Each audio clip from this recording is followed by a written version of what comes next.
पाकिस्तान ने जिम्बाब्वे को 99 रन से शिकस्त देकर 2-1 से सीरीज अपने नाम कर ली। पाकिस्तान बुलायो के अंदर ओडीआई सीरीज जीत चुका है। इससे पहले ऑस्ट्रेलिया को ऑस्ट्रेलिया के अंदर हराया और अब जिम्बाब्वे को जिम्बाब्वे के होम ग्राउंड के अंदर वनडे सीरीज हराई है।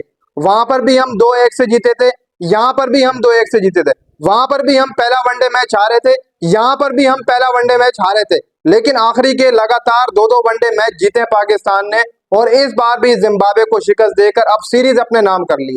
कामरान गुलाम की आज इनक्रेडिबल सेंचुरी, भाई साहब 103 रन की बारी खेली है, 99 बॉलों के ऊपर 10 चौके लगाए और 4 छक्के लगाए कामरान गुलाम की तरफ से। बड़ी जबरदस्त बैटिंग करके गया। हालांकि कहीं ना कहीं पर यह सोच विचार चल रहा था कि यार कामरान गुलाम शायद इतना अच्छा मटेरियल नहीं है पाकिस्तान के लिए आने वाले वक्त के अंदर, क्या पता ये ड्रॉप कर दिया जाए नेक्स्ट सीरीज के अंदर।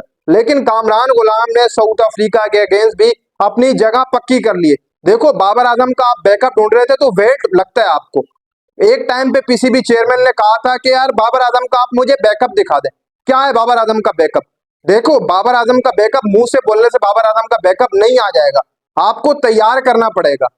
तैयार करोगे तो बाबर आजम का बैकअप आएगा। या फिर बाबर आजम ने आते साथ सेंचुरी मार दी थी, नहीं मारी थी ना, तो कामरान गुलाम भी टाइम लेगा भाई, और उसको टाइम दिया है तो यहाँ तक वो पहुंचा है। देखो, आपने साइम को भी टाइम दिया, साइम भी यहाँ तक पहुंचा है। पिछले मैच में साइम ने भी सेंचुरी जड़ी है, साइम ने भी अपनी पक्की जो है वो जगह कर ली टीम के अंदर आने वाली सीरीजों के अंदर। देखो, कामरान गुलाम अब आपके पास बाबर आजम का बैकअप है। अब आप ये नहीं बोलेंगे कि यार बाबर नहीं है तो हम सीरीज नहीं जीतेंगे। आपने 1 साइडेड सीरीज जीती है जिम्बाब्वे के अंदर। इस मैच में आपने 99 से, फिर जो पिछला ओडीआई मुकाबला गुजरा उसमें आपने 1 साइडेड मैच मारा, कोई विकेट नहीं गिरी और आप जीत गए वो मुकाबला। देखो, आपने किया है तो यहाँ तक आप आए। कामरान गुलाम की बात कर रहा हूँ, डोमेस्टिक में लगातार परफॉर्मेंस दी है तो यहाँ तक वो लड़का आया।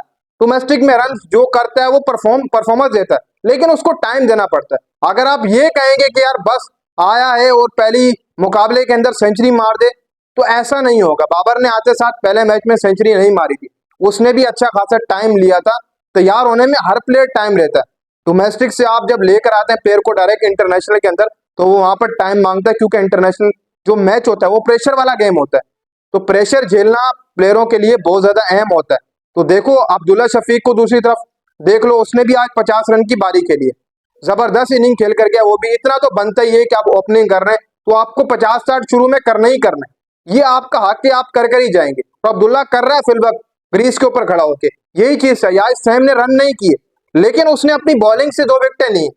देखो, साइम अयूब का वही 9 लुक चल रहा है, कभी 9 लुक बैटिंग तो कभी 9 लुक बॉलिंग, कभी 9 लुक फील्डिंग, हर चीज साइम अयूब की नजर आ रही है। अगर साइम अयूब अपने बल्ले से रन नहीं करता है, जैसे आज उन्होंने रन नहीं किए, तो उसने क्या किया, आज अपनी बॉलिंग से 2 विकेटें उड़ाई हैं। पहले ओवर में आते साथ 2 विकेटें ली अपने साइम अयूब ने। तो देखो भाई, साइम अयूब का कुछ यही चक्कर है कि अगर वो बॉलिंग के अंदर नहीं कर पाता है, बैटिंग के अंदर नहीं कर पाता है, तो दोनों में से एक चीज में वो करता ही करता है। अगर बैटिंग नहीं करता है तो वो विकेटें आपको लेकर देता है। साइम का ये सीन है भाई, और यहाँ पर आपको साइम जैसा कहीं ना कहीं पर ऐसा बल्लेबाज मिल गया, अगर आप इसको और मजीद टाइम दें, साइम के ऊपर अगर काम किया जाए, एक अच्छा ऑलराउंडर आपको मिलेगा, एक बेहतरीन ऑलराउंडर आपको मिलेगा स्पिनर के तौर के ऊपर। आपको जरूरत ही नहीं पड़ेगी नीचे स्पिनर्स को लाने की। अच्छा स्पिनर है साइम अयूब, बतौर विकेटें तो निकाल कर दे रहा है, आते साथ आज भी 2 विकेटें लिए। आप अगर प्लेयरों को तैयार करेंगे तो नजर आएंगे। साइम अयूब के ऊपर अगर पीसीबी मैनेजमेंट थोड़ा सा और ज्यादा काम करता है, कोचेस थोड़े से और ज्यादा काम करते हैं, तो साइम आपके सईद अनवर, इसके अलावा सोहेल, इनसे आगे जाएंगे बहुत। आपको लेफ्ट हैंडेड बल्लेबाज इतने अरसे बाद मिला है तो उसकी कदर करें और उसको कहीं ना कहीं पर तैयार करें कि आपने इंटरनेशनल में जब खेलना है पावर प्ले कैसे खेलना है, 10 ओवर आपने कैसे खेलना है। अगर साइम के ऊपर कोचेस अच्छे तरीके से काम कर लेते हैं तो साइम आपको बहुत दूर जाता हुआ नजर आएगा, सईद अनवर से भी बहुत आगे नजर आएगा आपको साइम अयूब। तो आप साइम अयूब के पास कहीं ना कहीं पर जो मौके मिल रहे हैं उसको, वो मौकों के ऊपर पूरा उतर रहा है। ऑस्ट्रेलिया के अगेंस्ट भी परफॉर्मेंस देखने को मिली, यहाँ पर भी परफॉर्मेंस देखने को मिली। आपको परफॉर्मेंस निकालनी ही पड़ती है और निकाल रहे हैं लड़के यार, इनक्रेडिबल निकाल रहे हैं। इसके अलावा हारिस रऊफ लगातार परफॉर्मेंस देता हुआ आ रहा है।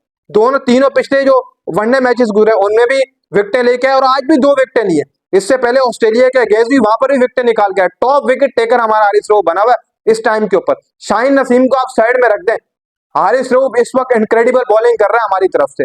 इसके अलावा आमिर जमाल ने आज 2 विकेटें ली हैं, अबरार अहमद को आप ओडीआई के अंदर लेकर आए, उसने किया अच्छी बॉलिंग की, आज फिर उसने 2 विकेटें ली, पिछले में भी उसने विकेटें उड़ाई, आज फिर 2 विकेटें ली।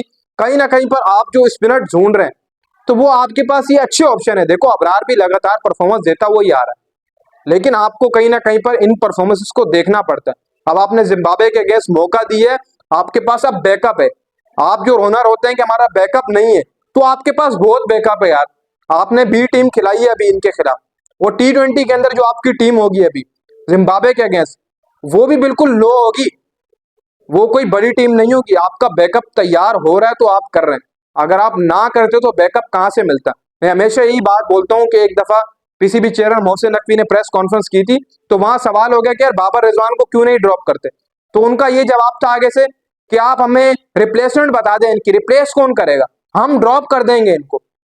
देखो रिप्लेसमेंट बताने से नहीं, साफी थोड़ी ना ढूंढ के लाएगा किसको रिप्लेस करना है। एक जर्नलिस्ट तो खाली आपसे सवाल करेगा कि आप बैकअप तो निकालें, बैकअप तो ढूंढे। बाबर रिजवान इंजर्ड हो जाता है, उसने आखिर ये सवाल किया था, उसने ये नहीं किया इनको बिठा दो बाहर कर दो, नहीं, उसने ये सवाल किया था कि अगर इंजरी का शिकार हो जाए तो आप कहां से बैकअप लेकर आएंगे।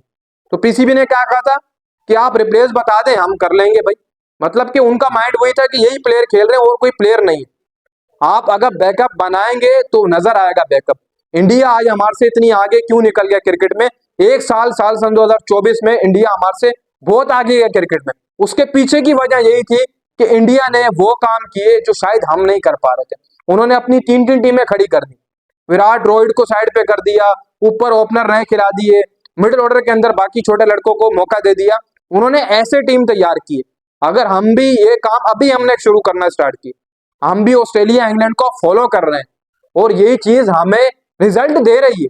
देखो ऑस्ट्रेलिया के अगेंस्ट सीरीज जीती रिजवान ने आज साथ, जिम्बाब्वे के अगेंस्ट अभी सीरीज जीती है, रिजल्ट मिल रहा है आपको। और आप उम्मीद रखें कि चैंपियन ट्रॉफी भी आपके हाथ से नहीं जाएंगी। बकिया सीरीजों में भी अगर आप ऐसे ही चलते हैं, अगर आप बैकअप वाले प्लेयरों को ही मौका देते हैं, ऐसा भी नहीं है कि बाबर को बिल्कुल ड्रॉप रखो, नहीं भाई, बाबर को भी खिलाओ, सब खेलें, लेकिन आप बैकअप तैयार ही तो रखें। ये बात कर रहा हूं मैं, बैकअप होना बहुत ज्यादा जरूरी है। इंडिया के पास बैकअप उन्होंने बनाकर रखे हैं।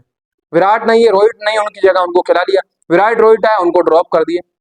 उन्होंने ऐसे बैकअप बनाया था, हम भी अब आहिस्ता आहिस्ता उनको फॉलो करते जा रहे हैं और अच्छी बात है। अब यहाँ पर मैं साउथ अफ्रीका के अगेंस्ट अगर कहीं ना कहीं देखता हूं तो आपको सीरीज जीतना वहां पर ही बहुत ज्यादा लाजमी होगी। आपको अपना जो एक मवाद है उसको नहीं तोड़ना है, आपका रिजल्ट अच्छा आ रहा है, आप अच्छे की तरफ जाएं। वनडे में इतना अच्छा रिजल्ट मिल रहा है, हमारे फेवरेट फॉर्मेट है हमारे प्लेयरों का, ये वनडे का, हमें वनडे में इतना अच्छा अभी से रिजल्ट मिल रहा है। साउथ अफ्रीका के अगेंस्ट अगर अच्छा रिजल्ट आता है वनडे के अंदर, फिर आगे जो चैंपियन ट्रॉफी आ रही है उसके ऊपर बहुत इंपैक्ट पड़ेगा, उसके ऊपर काफी ज्यादा चीजें पड़ेंगी। आप चैंपियन ट्रॉफी से पहले आप एक अच्छी वनडे की टीम तैयार कर रहे हो, नजर आ रही है, नजर भी आ रही है। सैम अयूब आज प्लेयर ऑफ द सीरीज रहे, कहीं ना कहीं पर सैम अयूब वो चीज आपको मिल गई है, क्वालिटी मिल गई है जिसको आप ढूंढ रहे थे इतने अरसे से। आपके पास ओपनर भी है, अगर बैटिंग नहीं करता, बॉलिंग से विकेटें आपको निकाल कर दे देते सैम अयूब। वैसे तो इनकरेक्ट, वो बैटिंग अच्छी करता है, उसके ऊपर अभी आप काम करना शुरू करें, आपको चैंपियन ट्रॉफी में ये लड़का रिजल्ट बहुत अच्छा देगा। तो भाई पाकिस्तान सीरीज जीत चुका है, 303 बनाया था पाकिस्तान ने पहले बैटिंग करते हुए और 204 पर जिम्बाब्वे को ऑल कर दिए। तो पाकिस्तान की ओडीआई के अंदर बड़ी जबरदस्त वापसी हुई है। एक लंबा सफर रहा ओडीआई वर्ल्ड कप में, परफॉर्मेंसेज जो हमारी रही साल सन 2023 के बाद ऑस्ट्रेलिया के अगेंस्ट अभी आकर हमने सीरीज खेली, वहां पर हमने ओडीआई सीरीज जीती, फिर उसके बाद अभी हमने जिम्बाब्वे को हराया उनके होम ग्राउंड पर, वहां पर भी हमने सीरीज जीती है। तो रिजल्ट अभी अच्छे आना स्टार्ट हुए। रिजवान कैप्टनसी का एक बेहतरीन मटेरियल है, वो नजर भी आता है और वो करता भी है विकेट के पीछे। यार फील्डिंग कहाँ सेट करनी है उसको पता है, कैसे सेट करनी है, स्लिप कितनी लेनी है, वो ऑस्ट्रेलिया सीरीज पर ही नजर आ गया कि रिजवान का माइंड क्या कहता है। वहां पर ही एक बेहतर कैप्टन नजर आ गया। तो 100 अब आगे शायद फतुहात का सिलसिला जारी हो चुका है। पाकिस्तान को अगली सीरीज भी ऐसे मिल जाए तो बहुत जबरदस्त रिजल्ट हमें देखने को मिलेंगे।